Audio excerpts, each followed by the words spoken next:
about 17 heads of states who are presently at the COP29, and they're going to be engaging. But that again, and I always say this, we shouldn't go to engage from the angle of being weak. We need to go with strength. The resources that we need to change and introduce renewable technologies are domiciled here.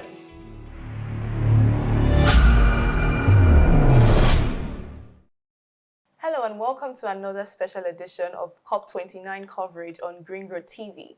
In today's panel discussion, we want to explore how African leaders can leverage this pivotal global platform to tackle our climate crisis and strengthen climate diplomacy, because climate crisis in Africa has obviously accelerated. Despite contributing minimally to global emissions, we are facing severe impacts that are threatening lives and economies. So now the question is, what does Africa stand to gain or to lose in COP29 discussions, and what should African leaders do to ensure the wealthier nations step up to support the continent's adaptation and resilience efforts? Joining me to analyze these questions and to look at these discussions is Ageno Uba, CEO of the Fusion Environmental Consult and Services, and we have him live in the studio here with us. We also have joining from Baku, Marus Hissien Yusuf, Coordinator, Youth Volunteers Chad Act for SDG. And so we'll have this guest discuss with us and ask this question. So Mr. Marus, can you hear me? I want to start with you. Yes, I can hear you. All right. So seeing that we have you live at the COP29 conference in Baku, I just want to know, just give us a brief description of what the atmosphere has been at COP29 in Baku as regards discussions on climate justice and looking at climate finance. Is there a genuine momentum that's building up with the wealthier nations to meet the commitments and the pledges made as regards the loss and damage that we have faced on this climate crisis? So just let us know, what's the atmosphere over there as regards climate finance and climate justice? What's going on over there? All right, thank you for inviting me. I'm very glad to be with you today and share about climate finance in Baku here. So the Global Climate Change Conference just starts before yesterday, and things well as before. So I think last year in COP28, all the delegates from Africa, head of states, are committed to mobilize finance for climate justice, for climate adaptation, and also fund for damage and loss. So I think this year we hope so that the COP29 to 28 will give this fund to African countries, and also now the UNFCCC is putting pressure to the world leaders to organize a fund for African leaders, for African countries to change. So this year we hope that all the negotiation from COP15 and also from COP27, 28 will be done here in Baku, and we are now working a lot. We are working hard with global leaders, with policies, to mobilize this fund to let Africa get finance for loss and damage. Also in Baku, something special are happened this year. All the African delegation speaks as one people. So we all are talking about African finance. So I think so. The Baku will start from Baku. We will start get funding for loss and damage, and also work hard to make it easy for the next COPs. All right, thank you so much, Maru. So we have you here in the studio with us, Mr. Ageno. looking at the climate crisis that we face here in Africa, one thing we must say, it's very obvious that Africa is actually one of the least contributors to greenhouse gas emissions, but we are one of the people that face the most severe impacts of climate crisis. So why do you think we have this situation, considering that we don't necessarily contribute as much as the wealthier to the climate crisis? We don't, I mean, to emissions rather. Why do you think we face such severe climate crisis in Africa when we don't actually contribute as much to the emissions? Well, thank you for having me in the studio today. Africa has been at the back forefront of the effect of climate change. Unfortunately, from historical events, you could see the Western countries have exploited some of our minerals here and natural resources. And of course, they've used it over the past years and centuries to develop their economies. And the adverse effect of those economic developments, which have led up to the build-up of industries and all, has actually affected Africa. You know, geographically with our location, we've had a multiple mix of all the factors of the environment. Deserts, we have coastal cities, we have rainforests and all that. And with the effect, we are at the forefront and we're bearing most of the challenges, from rising sea levels for the coastal cities, eroding the deserts, which are taking up more land. From statistics available, Africa has a current rate of the highest degree desertification globally. And this has impacted a lot of crises, bringing in insecurity, bringing a lot of challenges. And you know, most of Africa's natural resources are hindered mainly based on agriculture, fishing, and a host of other natural resource extraction for livelihood. And this has been a problem. So I think we're bearing this because, one, there's a lack of information and technology to adapt for adaptation. But going forward, I think we need to come in together, define the focus, and see exactly where we want to be.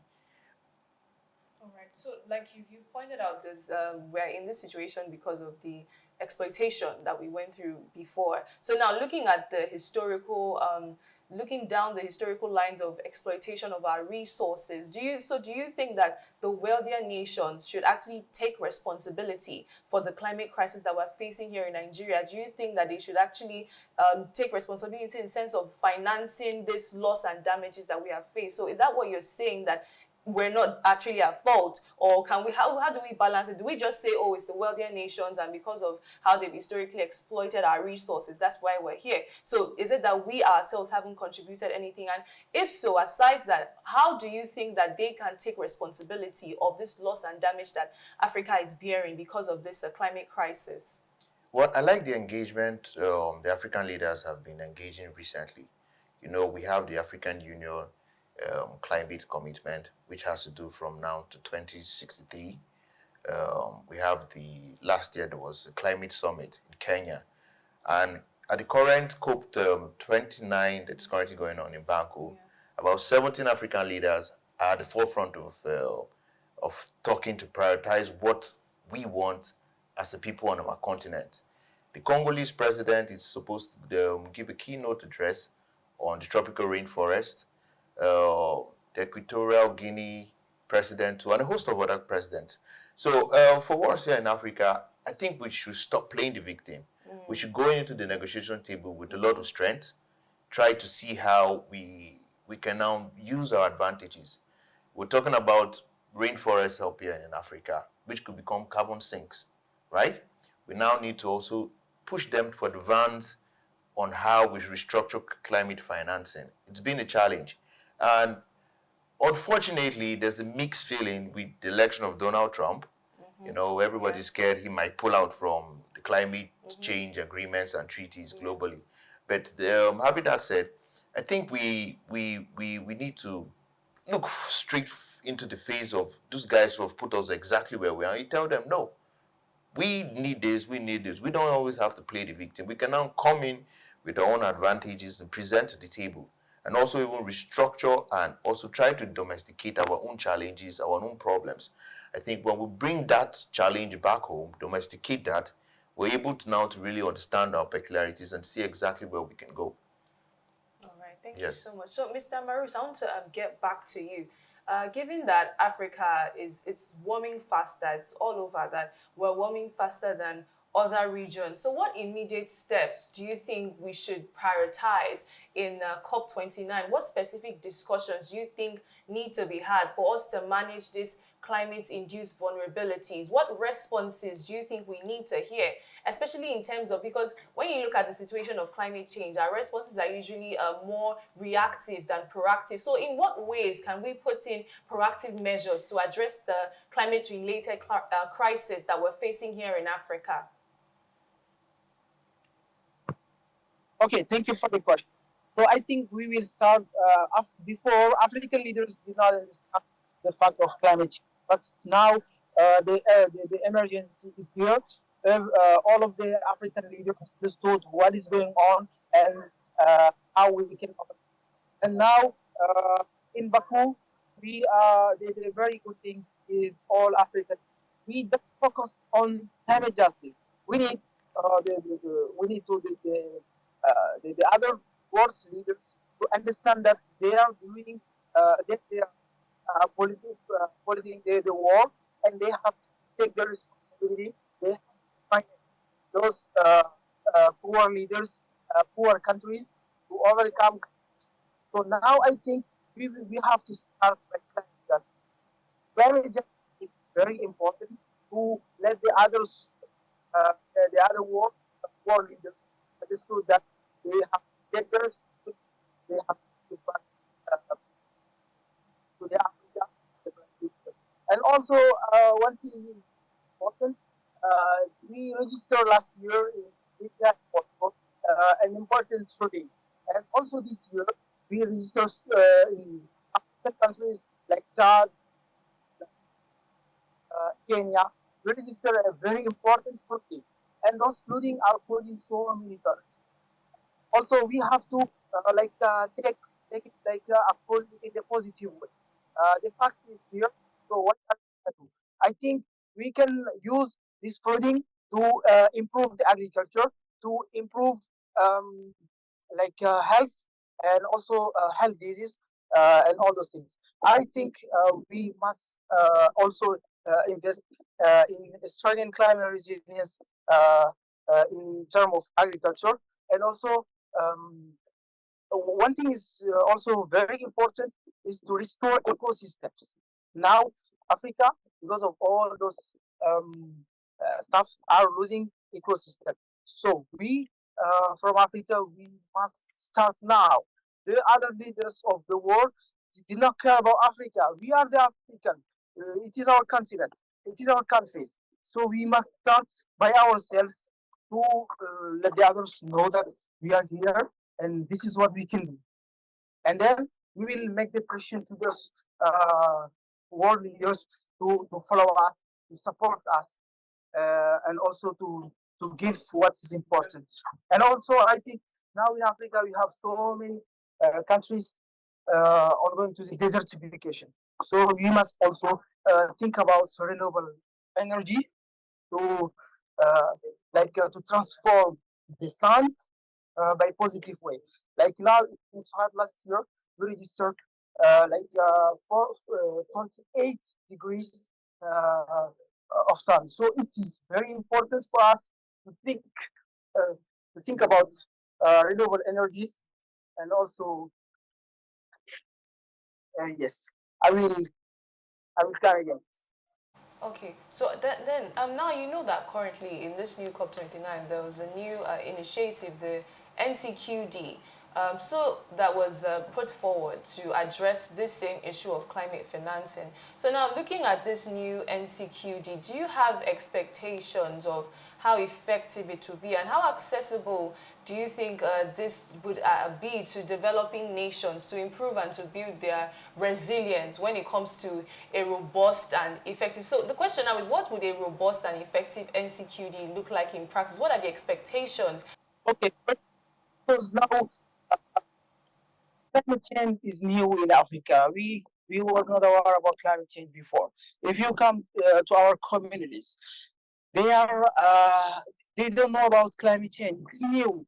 Uh, last time in Chad, when it was when we registered flooding, people like they was very surprised because we was not aware about all those things before, and now things are ongoing. We cannot talk about fight against climate change in 5 years, in 10 years.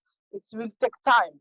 So we have to educate our communities. We have to let them know that the situation is here, and this is what we are supposed to do. So if it's coming to the perspective, I think we must invest in educating our community.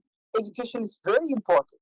Our community must know that now it's time to act. It's time to act. And also we need support from our policies, other governments, and those big leaders of the world. So we must invest also in sensitizing our communities, like to adapt on climate change, on climate resilience, because now the climate change is here. What's and if we are not sensitizing them, we are not informing them, they will not be able to adapt on climate change, and it will affect even their health disease. So it's very important to invest in sensitizing our communities, invest in women, children, because they are in front of new challenges, and they have to adapt on it. And also coming to climate finance and international support. I think in Africa we are not standing with it. We are not those who are polluting the world. The Western people, America, China, the big nations are the one who are like uh, polluting the world. They are responsible of what is going on. It's coming to climate change. So we don't want to, like, we African, we don't need to ask them to help us. No, we must like put them in front of the responsibility. This is what they did. They must give loss and damage finance for African people, for African communities, climate change to adapt on climate resilience. So I think our politics, our leaders must take these things as a first fight, and also in all African countries we must mobilize youth. Youth are also part of this solution. If youth now speaks, I think the world will understand. But if it's come to politics, they will like they will speak, and finally nothing like before. They talk about financing the climate resilience, climate adaptation in COP 15 in Paris, but until now they didn't give the fund. Because of what? Because of politics. Politics are sometimes looking for their own like their um, their own business. They don't care about youth for Africa. They don't care about women. So we must invest in youth. Youth must take their responsibility to to introduce the climate change, to talk about it everywhere. Like now in COP 29, we have so many side events. We are talking about the reality in Africa. We are showing them by emails, by videos. This is what's happening in Africa. This is what you cause. So now it's time to take your responsibility to help us overcome all those challenges. So I think youth also must take their responsibility to to sensitize, to inform about the reality in Africa. All right, thank you so much, Mr. Maruz. Let's take a short break now, and when we come back, we'll look at the warning systems we need to push for at COP 29 to mitigate this crisis. Don't go anywhere, we'll be right back.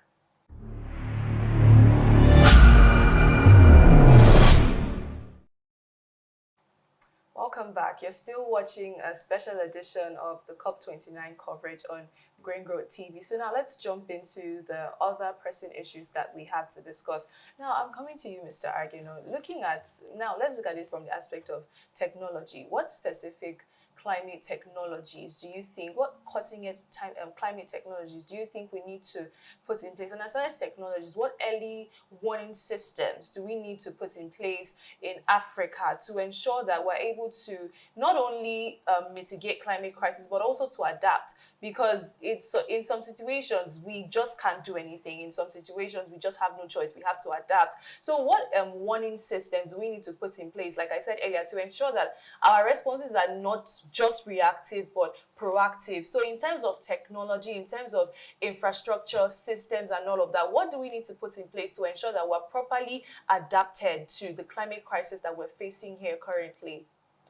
Yeah, I think currently we need to look at the extent of the crisis within Africa. We need to analyze it and see which are the specifics. And then again, I just give you a little statistics. You need energy. Primarily, most of the energies that we need to drive development in Africa are conventional energy, gotten from fossil fuels, because they are abundant in Africa. Now, we have over 60 million people with electricity. Now, on the other hand, we have over 890 million people who actually use the resources from natural resources for energy to cook and the rest. Our adaptability and technology should be hindered mostly on more money put in for R&D by the big countries that have put us in this mess. And again, we also need to also transition our energy into cleaner energy. Now, moving to solar panels and some other renewable energies. But the problem here is the energy mix transition, if it's not properly harnessed, could lead us into a challenge. So I might not be recommending a specific technology at the moment, because I don't think we in Africa have done enough to be able to understand what we need, the type of energy we're proposing to be used in our technology. I should put it in that way. And the other part is this. I think we need to also model the finance around developing these technologies. Of course, we need bankable technologies that can be financed by some of these big companies, big banks and corporations and organizations and country out there. So I think we should look directly in that direction, not rather than looking at, this is a specific technology. That is my own opinion. I think if we understand the magnitude of our problem, understand what we face, we'll be able to now use the most adaptive technologies even available and domiciled here for our own use. Because I think Africa's challenges are quite unique to Africa. They don't mix up with what you have experiencing in Europe, what you have experiencing in other parts of North America and all that. Ours is a little bit different. So there are no recommended technologies on what I need, or like I earlier said, what I think we should do is now to look inside and see how we can now even do a research and see how we can even be able to adopt one of the technologies that we think suits our purpose. All right. So do you think this has anything to do with the ignorance of the government on this particular aspect? Well, I think there have been some baby steps made by other countries. I give you an example, Nigeria. We've championed the climate change initiative. We passed the Climate Change Act in 2021. We established the National Council on Climate Change. And I think most recently, the president also appointed the Special Presidential Envoy on Climate Action. I think this has shown some sense of urgency. And for the African Union also had a climate summit sometime last year. We also have, at the regional governments, we have the ECOWAS that have a climate policy and program. So I think we need to do more by doing more advocacy, sending out more knowledge, and doing more research regarding the issue of climate change. I might not want to say we're being ignorant of it. Sometimes there's a political and economic perspective to this. Everybody's trying to shy away from, well, because transitioning to some of these new technologies that are renewable, you need finances, and there's nobody to bankroll the finance. So most of them look at the long-term political and economic perspective to this. If I migrate into this, how do I cover up? Okay, I give example. In Nigeria, our fossil fuel, which is crude, we our budgets are financed from crude. About 90% of Nigerians' earnings come from crude. Yeah. Now, you need to strike a balance within the economics of this and the environmental policies and direction of what it take you.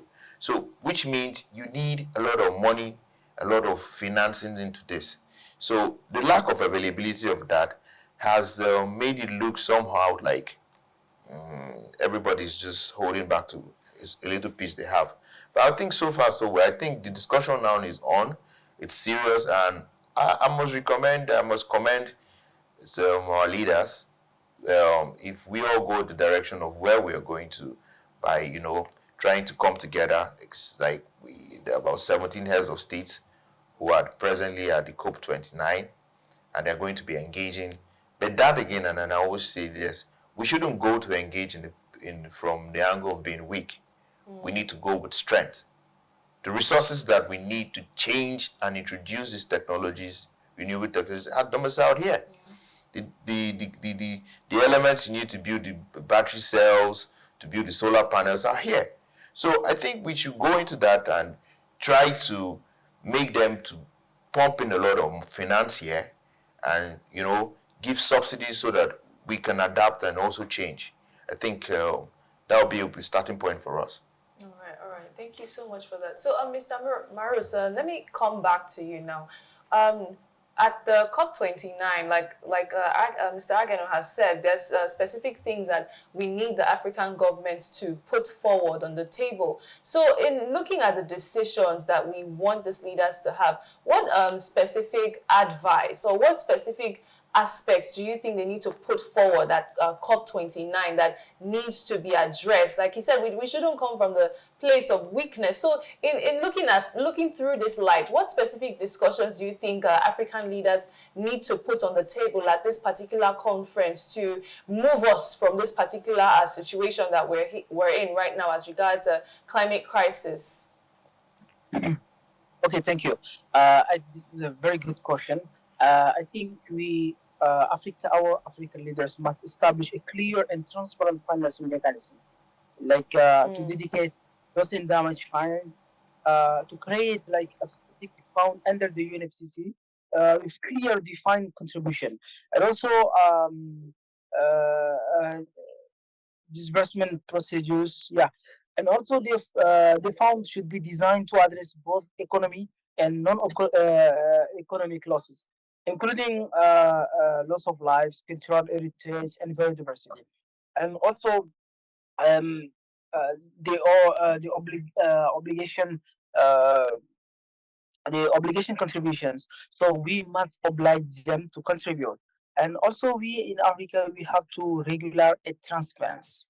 Yeah, we really need a transparency. We have to implement and mandatory annual reporting requirements for countries contributing to the fund, details both financial contributions and the use of funds. Independent auditing should be conducted to ensure transparency and prevent misuse of funds. And also in Africa, we need to monitor and track loss and damage claims. It is really very important. Like a clear criteria for compensation developed internationally, agreed upon metric and standard for assessing loss and damage. As I said before, including both economic and non-economic impact. This will help in determining the eligibility for compensation and the scale of financial support and all those things. And also in Africa, we need really to monitor and assess by to establish independent, transparent monitoring and assessment bodies to track the progress of claim for compensation. I think also in Africa, we have to use local knowledge, incorporate community-based and local knowledge into assessments of loss and damage. And also, as local communities are often the first to experience the effects of climate change.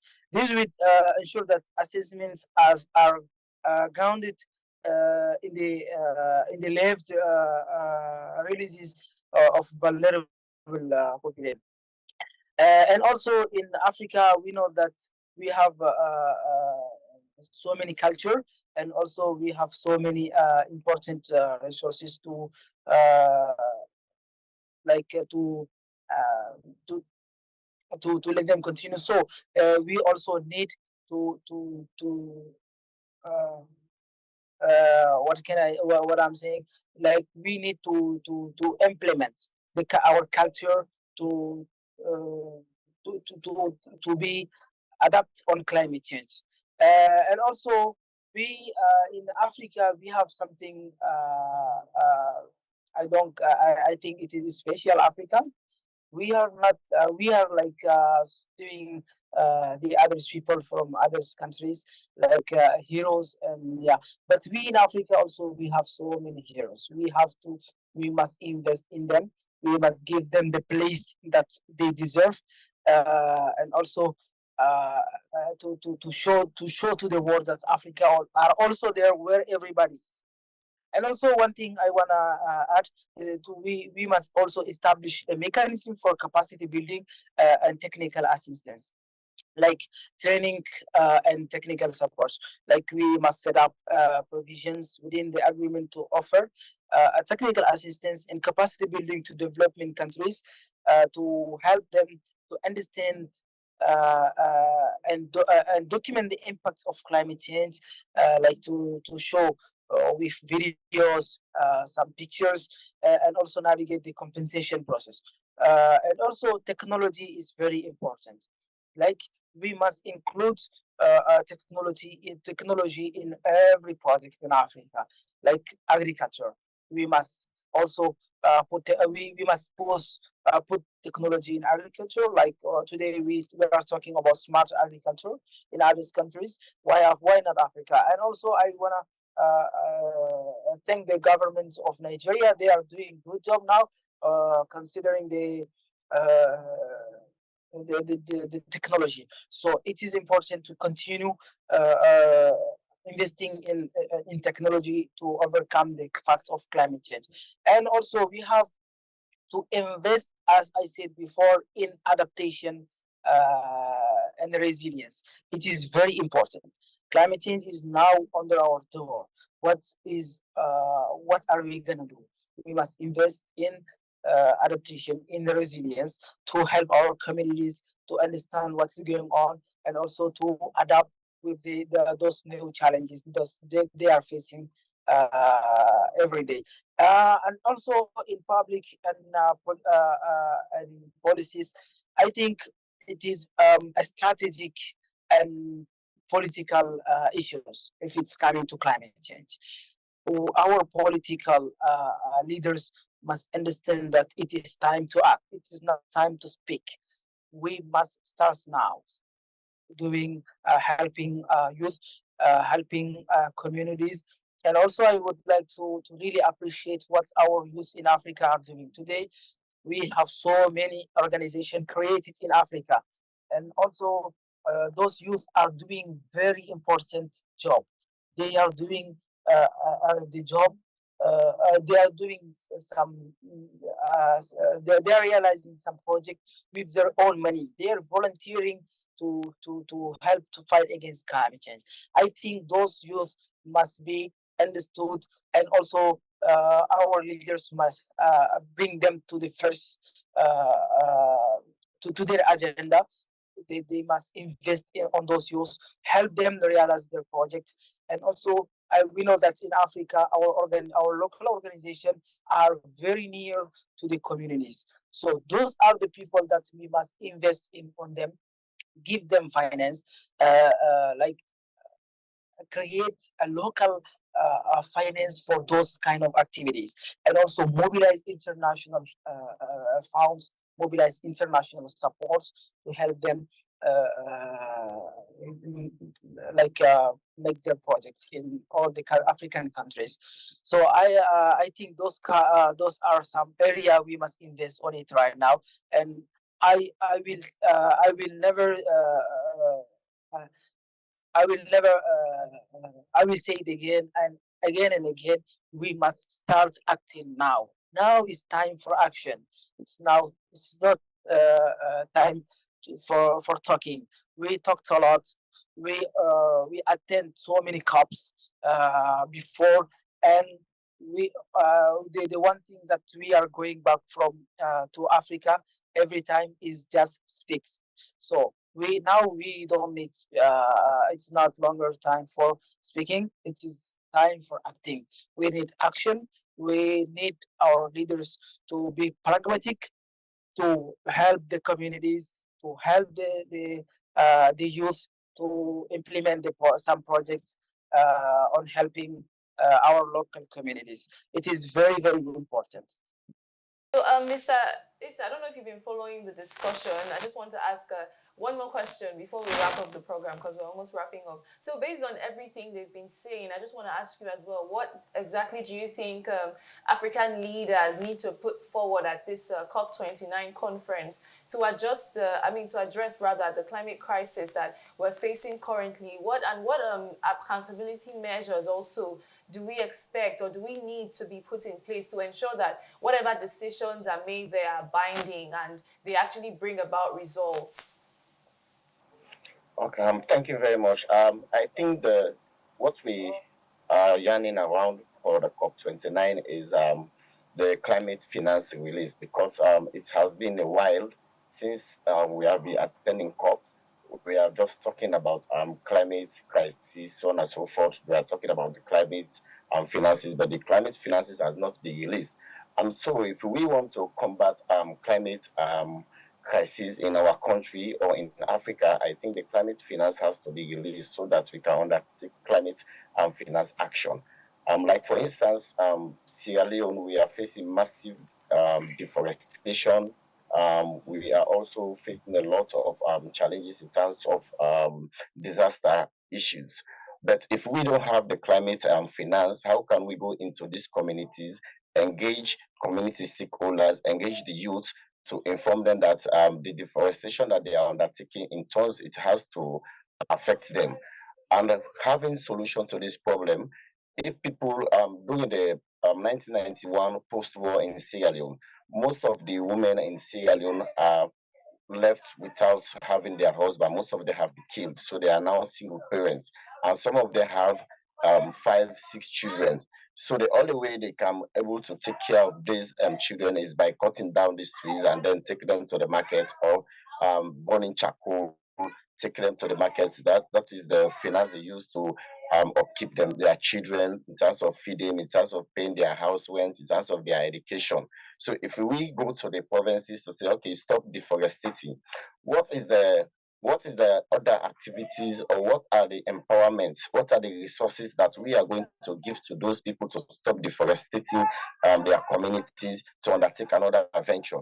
That is to say, they also need skills training. By doing skills trainings, I believe that some of them will be able to reduce the deforestation. And also, if they have the resources, some of them can be able to undertake another businesses. But without all those things, I think it will be very, very difficult for them to stop the deforestation. Also, now that they are at COP, I believe they are going to pursue some of the crises that we are facing in different countries, especially in Africa.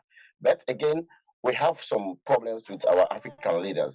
Um, Let me take into consideration if maybe the climate finance is also released, they will never include the youth organization that are advocating for climate issues in our country. Instead, they sideline most of the youth. They don't go to the communities, and the youth organizations are the organization that will be taking the platform, that are going to the communities that are seeing the problems. And no, they say take the problem where the problems are. So you'll be able to understand and get a solution to those problems. But we have problem in the terms of this political interference. Like for example, we have the Minister of Environment, we have the Minister of Land.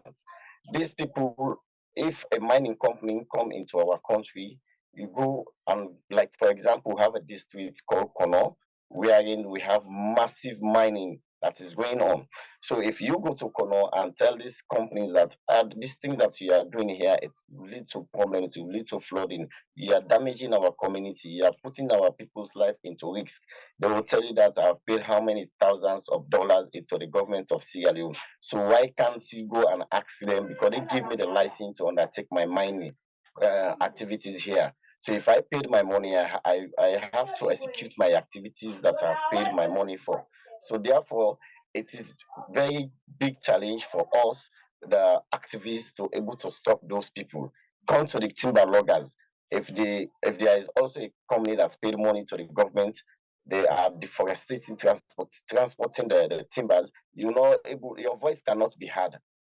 So this is a very good big problem that we as climate activists are facing, and that is why we always keep on saying, if the government is trying to make some policies, youth should be inclusive. Youth organizations should be inclusive, because we know what is happening in the communities. These people don't go to the communities. They always like to sit in their offices, try to write, this is what is happening, this is what is happening. But they are not implementing it. They are not going to the communities. At the end of the day, even coming to cope, if they want to attend COP, they have the certain sector of people that they give an accreditation, they give finance to attend COP. Organizations, climate organizations that are advocating, that are moving to the communities, they don't consider them, they don't fund them. So at the end of the day, you will find out that things are not even still happening the way they are supposed to be happening. So we keep on facing these challenges. This is a massive problem that we are facing in Sierra Leone. And even sometimes in Sierra Leone, every year we have disaster, like poor electrical issues because of lack of monitoring, and also the poor planning of construction of houses. These are issues that are supposed to be taken to the communities, monitor them, engage community stakeholders, engage youth, how we'll be able to see how best to be able to have a solution to this problem. But if you don't have the finance, how will you be able to do these things? So these are all frustrating efforts that we as climate activists are facing in Africa. Now they are there. The sooner they come, they will not maybe call the meeting or your conference to tell us what happens in COP. How should we put ideas together so that if this finance came, how should we implement these finances? How should we undertake some program of activities? So it's really very, very difficult. And also, again, the thing that I'm seeing in terms of when we are advocating about climate issues, and it seems that people with disability are left behind. And when it comes to climate crisis, these people suffer most, people with disability. Because, like for instance, if you will have fire disaster, this person is blind, or this person cannot be able to walk by himself. They are the ones that suffer most, and the women and children, and even the older ones. But sometimes climate activists do not consider these people. We need to also considering these people, because they are also human. Thank you. Thank you so much, Mr. Issa. Thank you so much. So we're wrapping up the program now. So, Mr. Again, I just want you to give us your final thoughts on the whole discussion and everything that we've discussed. Just your final takeaway and what more you expect to see from African leaders and what expectations you have for the ongoing COP29. I think first of all, I'll make 3 points before wrapping points. I think first of all, we all have to look at our climate strategies and incorporate them in our national security strategies. Because if you see, we've had more climate refugees in Africa than any other continent. So we need to adopt this to be able to manage our water management, land resources, and also look at how we manage our agriculture and, and propose adaptive measures. That is one on one side. So domestication of our climate strategies to our national security should be priority. Then secondly, the discussions usually around these conferences like COP29 is usually slow.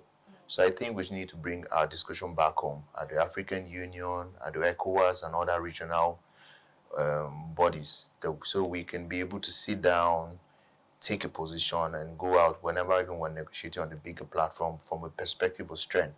So far so good. I think we're doing well.